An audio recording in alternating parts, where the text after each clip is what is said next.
RWG-Research.com. Open-source-energy. Okay.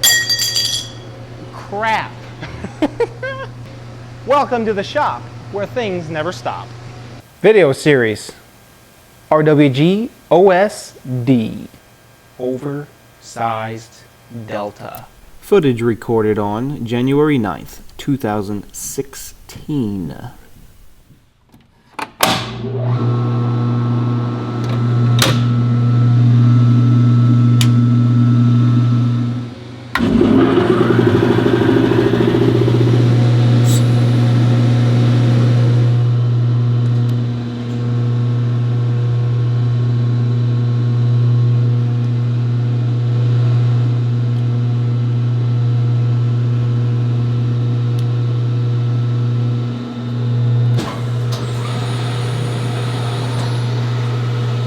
Hey, what's up everybody? Russ with RWG-Research.com here.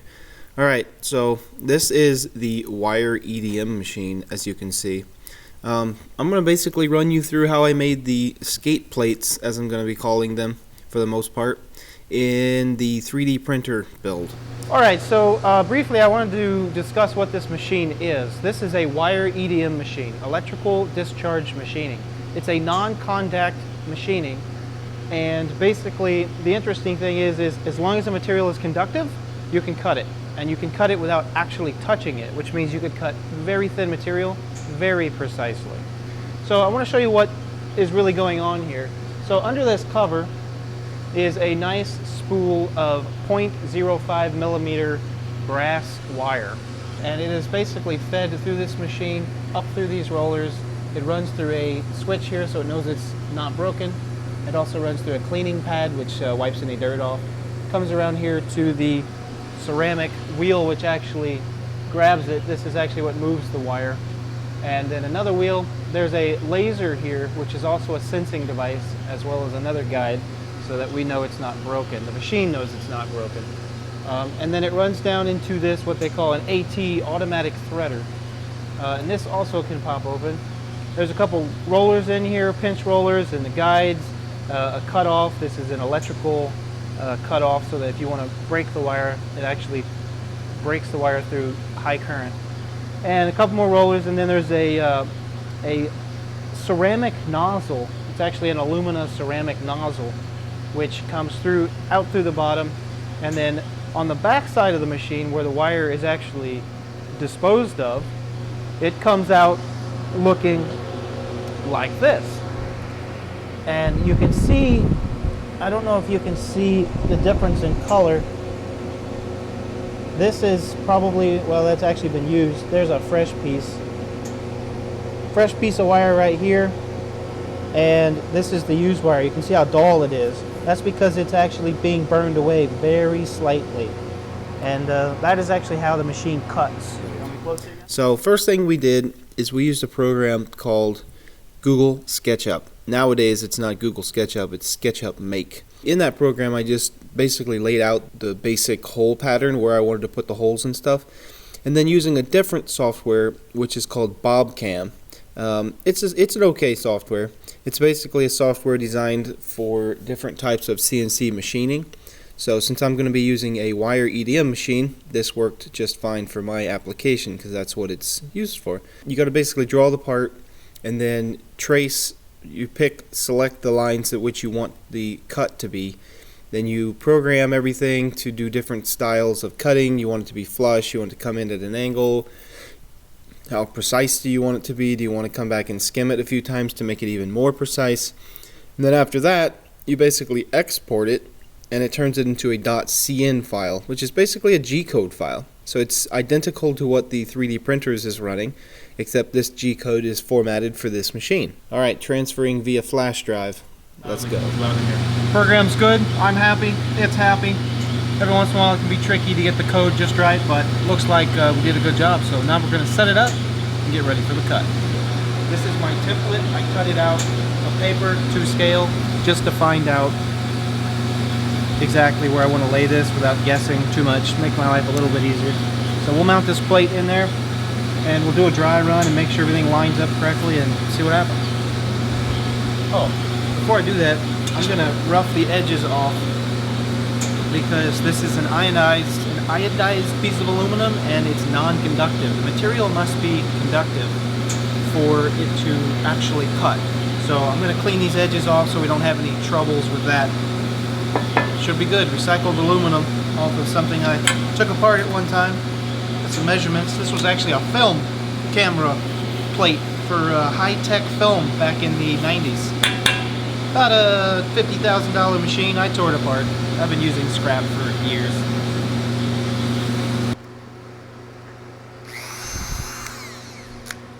We're going to remove the edge off of this plate. It's black right now. Hopefully we don't have black when we're done. So, first thing I need to figure out is how to not lose my template. Let me grab it. Alright, so I want to be able to cut 3 of these efficiently. So what we will do is just sort of mock them up using a pencil, lightly sketch. Pencil with lead, that is. So, just using a pencil, sort of gonna lightly mark out the maximum dimensions on here so I can make sure I can fit several of these. You always want to get the maximum potential out of your material, so this is a good way of doing it. Okay, so we're gonna probably end up cutting this piece off because we really don't have much room to work in this machine. It's kind of small, and so we'll just cut this off so we have a little easier piece to work with. We're gonna try to use one of these cut-off wheels, but it's aluminum, so it might not work the best. Let's give it a shot.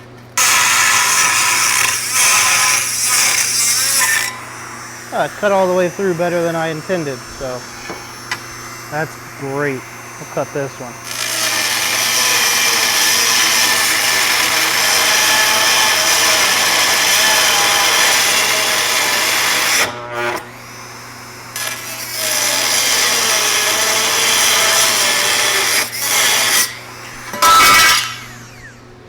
Slam, bam, you know the rest.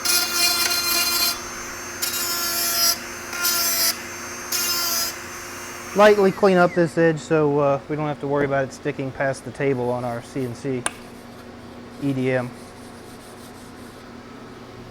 Ooh, pretty touchy-feely.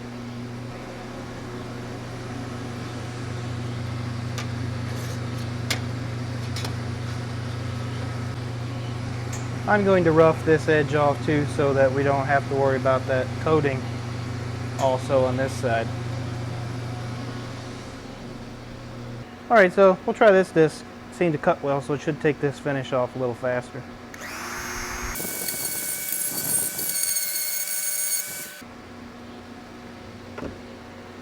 Cool beam. According to my drawing, we're going to be coming into the sort of top point right there, so which will be about right here approximately. And I just want to be able to make sure I use up my material wisely, so I think I'm actually going to start to cut like this, which will be the best. There's a hole here in this plate which I'll need to not cut. I want to go and make sure the plate is fresh and new, no holes or anything, because this is recycled material. I like to do everything recycled material. So I'm just going to mark this, and what we're going to do is get the tool here, the wire lined up with this, do a dry run, and then we'll attempt to machine this and see how it turns out. First we're going to clamp the plate down though. Okay, so because this machine is so delicate with how it cuts, it's actually non-conductive or non-contact machining. So tightening these holders down with my thumb is actually enough to hold this plate in place, but we won't trust that. We'll go ahead and give it a little snug tight with the tool, but it's pretty interesting because it won't move even with that slight hand tightening, because the wire that's cutting this plate is actually not touching it. The material is being removed with a electrical discharge between the wire and the part, which is pretty cool. Really, really cool. Okay, so right now my table is orientated this way according to my plate. So what I can do is actually turn the entire axis at a 90-degree angle here, and that will allow me to cut this plate at the orientation that I have it. I can do any angle in between, but I'm just going to do 90 because I got my plate aligned fairly straight on that direction. Okay, I'm going to rotate the table right here. So using a axis rotation, we are basically going to rotate the entire table at a 90. At a 90. There we go. Now when we go back to look at our piece and check it again, hopefully this guy will rotate. Or the table will, we'll see. Okay, there we go. So we're off the table. You can see the whole table here. We're off the table. So we'll just need to move our piece around till we get it where we want it. What I'm doing right now is just getting this tool positioned in the right spot according to my light sketch on the plate from my template. And I'm going to do what they call a dry run. A dry run is basically letting the machine operate the whole path without cutting anything. And that will make sure that everything is going to basically work correctly and do its job. So let's give that a shot. So we're here, and what we're going to do is do what they call dry run, and we're going to lock the machine. We don't want the machine to do anything. Okay, before I start, I'm just going to set everything to 0 here. And the reason I'm going to do that is this will basically set the machine to 0.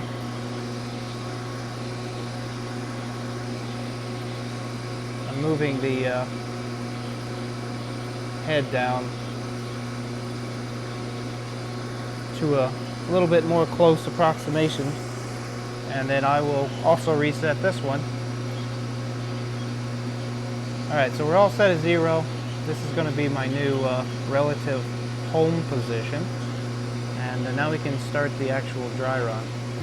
Alright, so hitting start, and this will start the process. What we're doing is doing a dry run like I mentioned. We're going to make sure that the head doesn't hit anything in here, tolerances look fine, we're all okay there. As you can see, the little red arrow here and the numbers changing, we're going to be following this template that I made. And I'm going to speed this up because this is actual run speed, which is relatively slow. So we will actually put the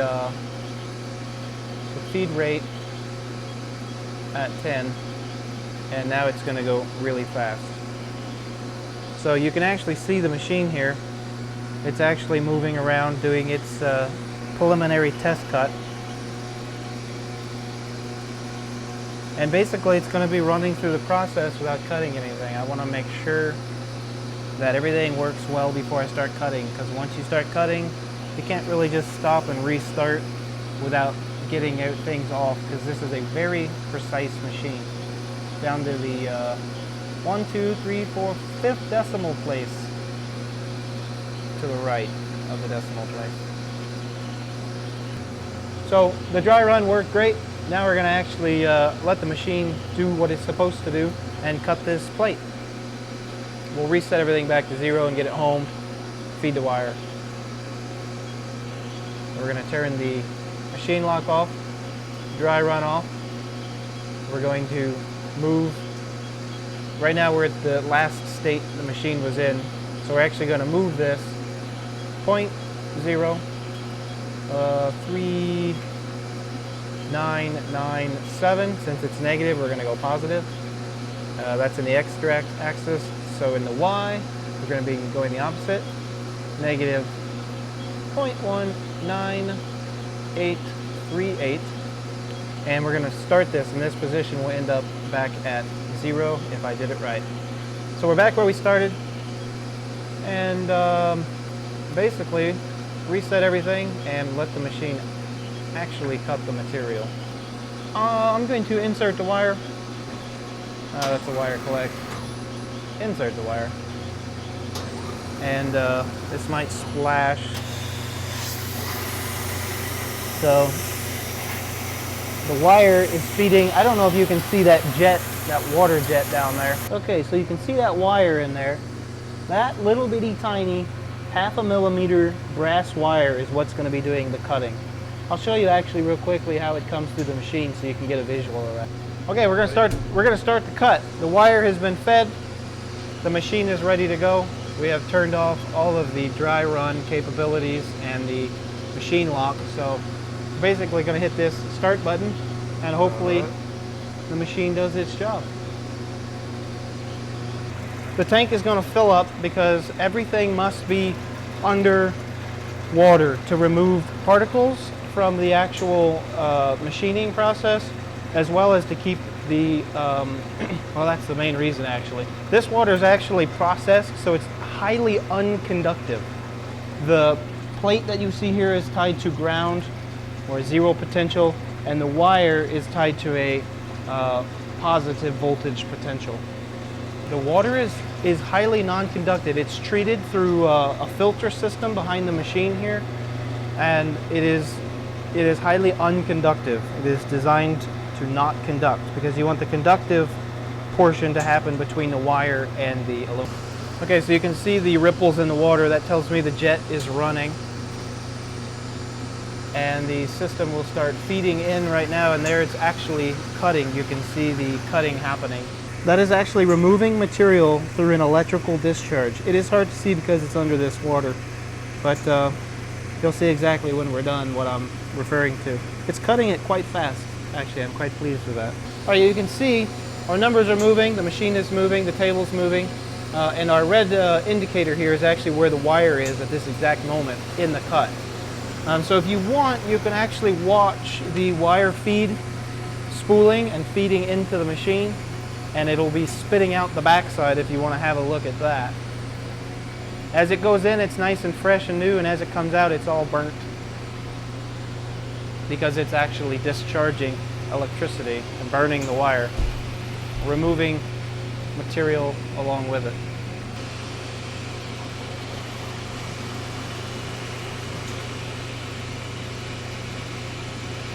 Okay, so just to give you guys a quick idea, this machine runs off of G-code, which we created in the Bobcam software, which we saw earlier. Let me turn this on. And basically, these are coordinates, X, Y, I, and J. X and Y are actually X and Y coordinates. The I and J are for the radiuses that we're cutting right here. So as soon as this point gets around to the flat spot here, which is actually another radius, then you'll see that this line of code will jump to the next line of code, and then it'll be following that arc until it finishes. It's pretty cool because it's not a point to point to point. You can actually do arcs, which makes the G-code much shorter and easier to work with. And then here's the actual live position of the machine. This is where it's at. They're just switched. So that's how what you're viewing here. Then you've also got voltages and currents, different options, feed rate, the wire feed rate, and a few other things to help you get the machine set up correctly. Just finished. So we will stop it because, oh look, it fell out completely. Good, perfect. So we're going to drain the tank, and we will remove our part and see what it looks like. Yeah, it worked. It's missing. You dig it out of the bottom. It's usually always up in the corner. See if I can get it. There it is. So there is our beautifully cut black anodized aluminum plate. Now we'll machine on the milling machine to finish all the holes and such. You could do holes on here, but then you have to pre-drill them, and for this piece it's not necessary. And how do you know for sure if it cut it correctly? We could measure it, spec it out, but this is just a rough outage cutting, and I'm perfectly okay with with it not being exactly perfect, but it is. I can tell you. I can tell you it's correct because I watched the machine run. Told it where to go, it went there, cut. Now we're done. Okay, there is the excess plate that I cut it out of. Looks pretty cool. Clean cuts, man, clean. So I'm gonna spare you guys the time. Basically, I'm just drilling all the holes using an end mill for the drilling purposes. This end mill does have a center cut, so be aware some end mills do not have center cuts. So I'm saving you the time here. Basically, just running through the whole entire thing. So I'm not gonna, yeah, sparing you the time. So anyway, here are the plates, and worked really well. They look clean. They look nice. They turned out really well. Perfect. So now we're going to do a deburring session. The most important tools that I have laying around here are probably deburring tools. So this type of a deburring tool here is like a 3-pointed sphere that has just sharp edges around it. So you can see how much deburring helps. Look how much I deburred off these guys. So there are the plates. They look beautiful finished. Absolutely beautiful. And I will have to drill these holes to a different size later, so some of them. So here we are just assembling this guy, testing a few things, and I'll give you a little sounds of the sliding so you can hear it.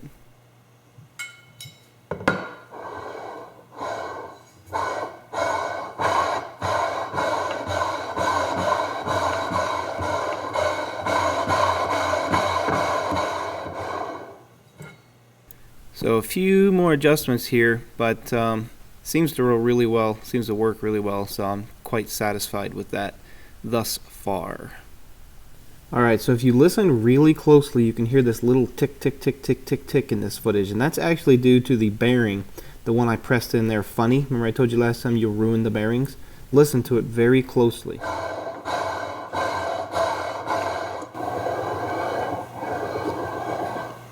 That is actually what that little tick noise is. So luckily I have one spare, so no big concern here. Alright guys, so I have been building this printer outside of work hours, but for this particular day they wanted to do some filming. So the reason that this footage is so nice, and you guys I hope enjoyed it, was that there was actually a guy here that's doing a documentary for what we're doing here at my current research facility, which is quantum gravity research.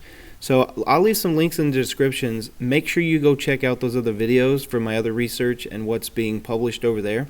So the gentleman you see in holding the camera is actually our like director of media at the current time, and he does a really good job. He's putting together some really cool short edits of different things I've been working on here at the shop. So make sure you go check that out, and stay safe. God bless. Have a good day. We'll see you guys later. Peace. But first, I must extract the last bit of caffeine out of this messy stuff they call coffee. Yeah. You know, I don't really like, I like the water. I don't really like the brown, but I like the caffeine.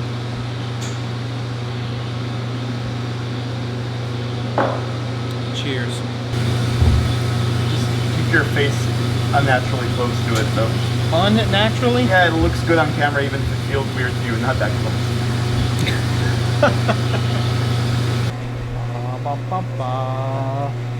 You are filming my cameras, but I am recording my audio.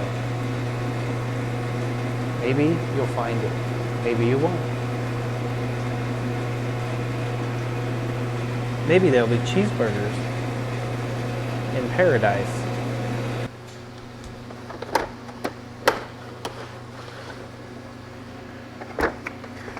Ba-da-da-da-da-da-da-da-da-da-da-da. You know, you could probably copyright for that.